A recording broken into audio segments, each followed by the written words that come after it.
guys, what the heck is wrong with the BBC? They invite the Fox into the hen house. They invite people from GB News onto Newsnight. So GB News has invited people on its shows on a number of occasions who have called for the BBC to be shut down, called for it to be defunded. Lee Anderson has his own show on GB News, and he has called for the BBC to be defunded. He has criticised the BBC on a number of occasions. He even tore up a request to pay his licence fee in a ridiculous political stunt. So these people are not on the side of the BBC. Now, the guy you see on the screen is Tom Harwood. He is a journalist, a reporter, a commentator at GB News, and he has criticised the BBC in the past. But for some reason, he's been invited onto Newsnight and allowed to promote an organisation that he's part of. Have a listen. A few friends that are looking for growth campaign group decided to get up early one Saturday morning when there's not many people on the train, get on there at 6 a.m. and start scrubbing it off. And we just wanted to prove that something can be done, that we don't have to accept life like this. We don't have to live in sort of a degraded social environment. Number one issue in life. I think you're living in. It's not. I've been assaulted on the tube. I think you're living in a Westminster bubble. I've been physically assaulted. I've had my phone stolen. I have had this antisocial behaviour is not just about graffiti, but broken windows. They're the issues that we should be talking about. If you think that it's just graffiti on a tube line, did you listen to a word I said? Did you listen to a word I said? I have been physically assaulted. Someone has smacked me at the side of my head outside a tube station for looking at someone in the wrong direction. That is not the case. That you've travelled in, you could walk to any train station in London today. You're probably not going to be attacked. I think they were painting the picture. Am I not allowed to experience the attack that I had? And the rest of the country is out of control. Or to be one of the 115,000 phones that are stolen every single year. Let me just jive and say... poverty is an issue. Okay, look, this Looking for Growth organisation is made up of members of the Conservative Party. Okay, let that marinate in your mind for a moment. The Looking for Growth organisation who are saying that Britain is falling apart. Look at all this graffiti. Look at how society is collapsing. And it's made up of members of the Conservative Party. The same party that imposed austerity, that imposed Brexit, that cut public services, that refused to hire enough police officers. And then this guy, who's a member of that organisation, is going on TV complaining about how he got slapped in the face and how he had his phone stolen.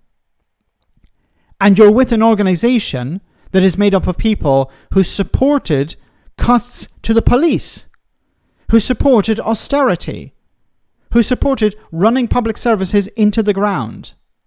Like, before attacking the government, the current government, perhaps he should have a word with those Tories and ask them, why did you support policies that made life much more difficult for ordinary people, including myself?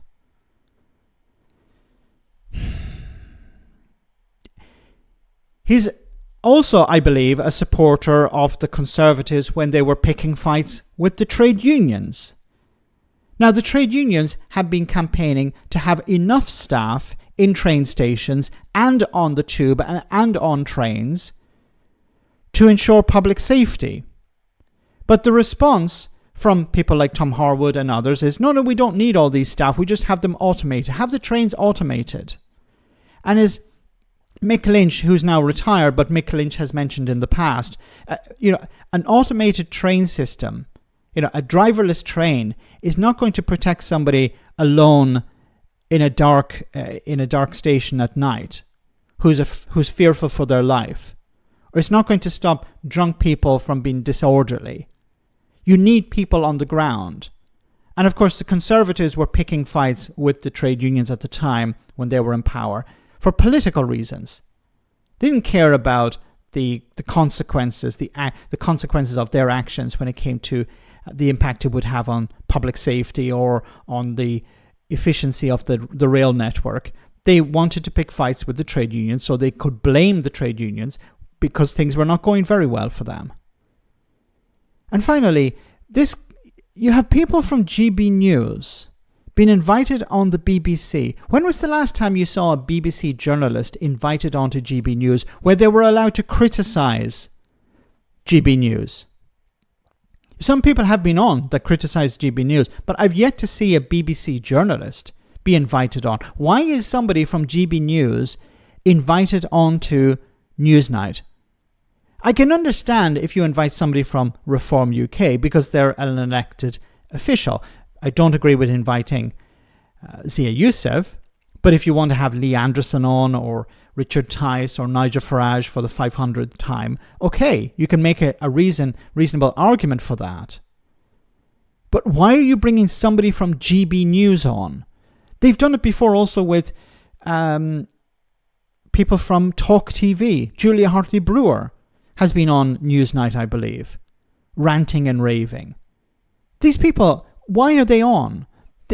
When they're on their own show, they do nothing but criticize the BBC, and then they're invited onto the BBC to what? To undermine it. I really don't understand this approach. Let me know in the comment section, guys, what you think, and I'll see you in the next video.